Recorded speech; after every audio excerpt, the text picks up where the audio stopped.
बिस्मिल्लाहिर्रहमानिर्रहीम। अस्सलाम वालेकुम डियर स्टूडेंट्स। आज का हमारा टॉपिक है गैल्वानोमीटर 14.10 है। ये एक डिवाइस है, प्रैक्टिकल इंस्ट्रूमेंट भी है। अल्लाह खैर वाफियत रखे। प्रैक्टिकल करेंगे तो आप देखेंगे कि बेसिक हर प्रैक्टिकल की ज़रूरत है। गैल्वानोमीटर ये एक ऐसी डिवाइस है या एक इंस्ट्रूमेंट है जो हमें करंट की मौजूदगी का पता बताता है। ये यहाँ करंट है या नहीं। A galvanometer is an electrical instrument which is use to detect the passage of current. कुछ जगह इसको मेजर का वर्ड भी यूज़ करते हैं। एक्चुअली ये बहुत सेंसिटिव होता है, तो ये जस्ट डिटेक्ट ही करता है। जहाँ कहीं से करंट फ्लो करता है, इसके अंदर एक नीडल लगी होती है, वो डिफ्लेक्ट कर जाती है, जिसका मतलब ये होता है कि यहाँ से करंट पास कर रहा है। सबसे पहले इस तरह का ये लॉन्ग क्वेश्चन है और कभी कभार बोर्ड के पेपर्स में आ भी जाता है। इस तरह का क्वेश्चन आ जाए तो उसमें मार्क्स लेने के लिए आपने पॉइंट्स बनाने हैं। ये पहला पॉइंट इसका ये तो कि कौन सी what is a galvanometer. A galvanometer is an electrical instrument use to detect the passage of current. फिर पहला इसका होगा वर्किंग, जो भी मैं आपको बताऊंगी। इसका प्रिंसिपल होगा। इट्स वर्किंग का वर्ड यहाँ आ रहा है, लेकिन ये एक्चुअली इसका प्रिंसिपल यहाँ से स्टार्ट हो रहा है। और ये इस फैक्ट पे डिपेंड करता है कि जब भी किसी कंडक्टर को आप मैग्नेटिक फील्ड में रखते हो तो वो एक फ़ोर्स एक्सपीरियंस करता है, जो टॉर्क में भी कल हमने पढ़ा था। इस चैप्टर के स्टार्ट में वो फ़ोर्स हमने पढ़ी है कि किसी कंडक्टर को हम मैग्नेटिक फील्ड में रख दें तो वो एक फ़ोर्स एक्सपीरियंस करता है जब तक उसमें से करंट फ्लो करता रहता है। और इस फोर्स की वजह से इसमें टॉर्क प्रोड्यूस होता है, टर्निंग एबिलिटी आ जाती है, जो कल हमने कैलकुलेट किया है पिछले लेक्चर में। वही टॉर्क इसका बेसिक प्रिंसिपल है, BI/N cos अल्फ़ा। और यहाँ आप देखेंगे साथ एक कैपिटल N भी लिखा हुआ है। चूँकि टॉर्क के फैक्टर में हमने एक सिंगल कॉइल ली थी तो BI cos अल्फ़ा था। यहाँ पे अगर हम कॉइल की नंबर ऑफ़ टर्न्स n ले लें, हमें पता नहीं कितनी है, वो एक से ज़्यादा भी हो सकती हैं, एक भी हो सकती है, वो तो बता देते हैं आपको। फिर उसके लिए हम एक फैक्टर n से इसे मल्टीप्लाई भी कर सकते हैं। तो अब इसको आपने किस तरह से इसका प्रिंसिपल लिखना है कि when a conductor is placed in a magnetic field it experiences a force as soon as current passes through it. Due to this force, a torque tau acts upon the conductor. If it is in the form of a coil or loop, then tau will be equal to NI/BA cos alpha, where N is the number of turns in the coil, A is its area, I is current passing through it, B is the magnetic field which the coil is placed such that its plane makes an angle alpha with the direction of the B magnetic field. Due to the action of the torque, the coil rotates and thus it detects the current. यहाँ तक इसका principal है, ठीक है। उसके बाद next आएगा construction, कि ये किस तरह से बना हुआ होता है। इसमें हमारे पास एक रेक्टेंगुलर कॉइल होती है C, यानी मुस्ततील नुमा कॉइल है। उसको हम एक मैग्नेट के दरमियान सस्पेंड करते हैं और ये मैग्नेट U शेप्ड होता है, U की शक्ल का, अल्फ़ाबेट जैसे U है।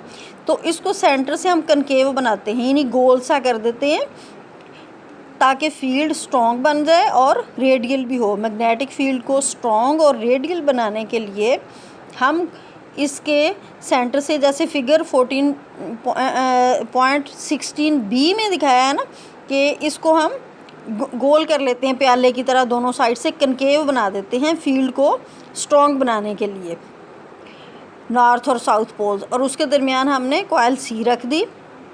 अब C के अंदर एक सॉफ्ट आयरन सिलेंडर भी हमने रखना है। अब ये जो कॉइल है इसके दोनों तरफ 2 वायर्स होंगी। सिंपल आप उसको वायर की फॉर्म में समझें, यहाँ उसके लिए वर्ड इस्तेमाल हुआ है फाइन मेटेलिक सस्पेंशन वायर, ठीक है, एक। और नीचे वो स्प्रिंग की सूरत में दूसरी लीड लगा देते हैं। इस तरह से ये दो, जिस तरह से आप स्विच के 2 प्लग देखते हो, उसमें दो, हम कहीं भी कोई कनेक्शन देते हैं तो उसमें 2 वायर्स होती हैं।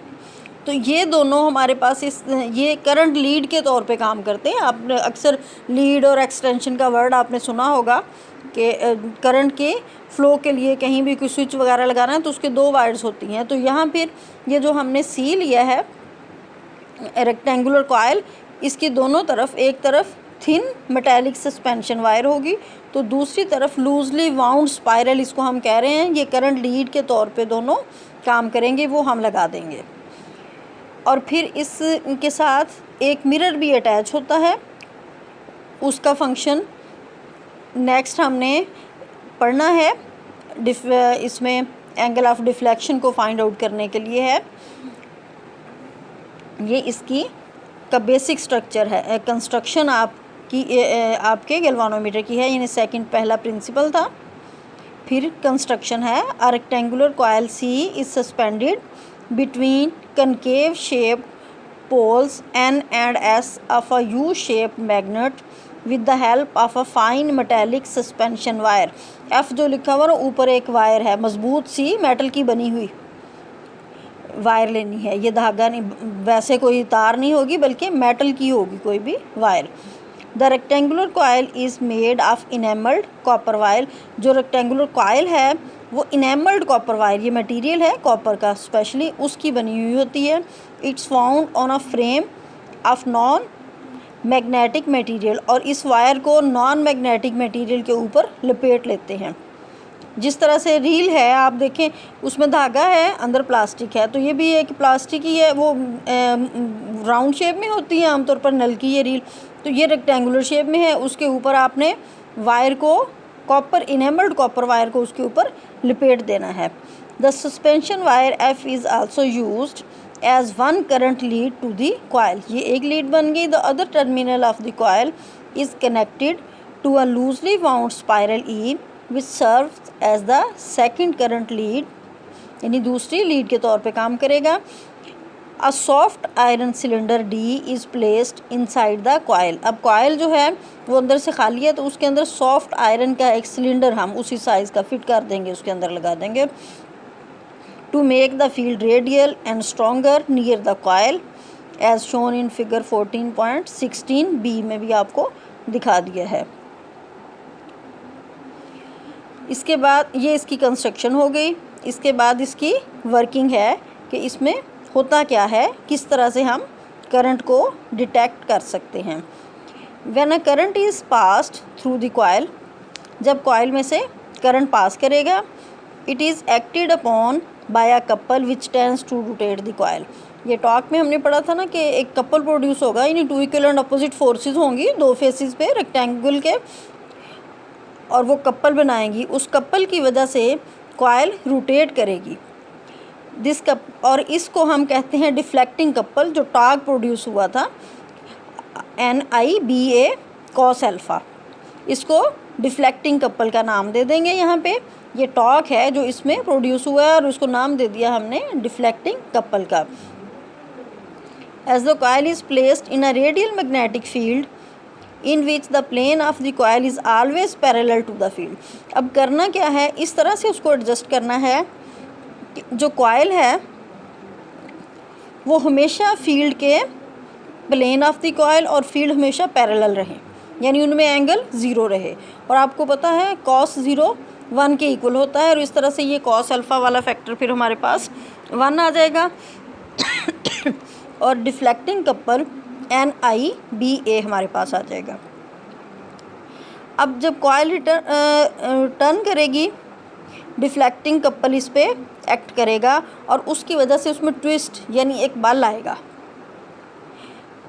अब इसको टॉर्शन कपल का नाम दे रहे हैं, और दोबारा ये कोशिश करेगा कि वो टॉर्शन कपल के उसको अनट्विस्ट कर दे, और इसकी वजह से जो हमारे पास कॉयल में, और उसको करे दोबारा अपनी पहली शक्ल में वापस लाने की कोशिश करे। इसको हम रेस्टोरिंग कपल कहेंगे। यानी पहले उसमें डिफ्लेक्शन कपल आया, डिफ्लेक्शन प्रोड्यूस हो गई, उसकी वजह से उसमें ट्विस्ट आ गया। अब वो ट्विस्ट जो है वो ख़त्म करेगा कौन, रेस्टोरिंग कपल। दोबारा उसको उसकी पहली शेप में यानी अनट्विस्ट करने के लिए लाएगा, तो वो रेस्टोरिंग कपल होगा।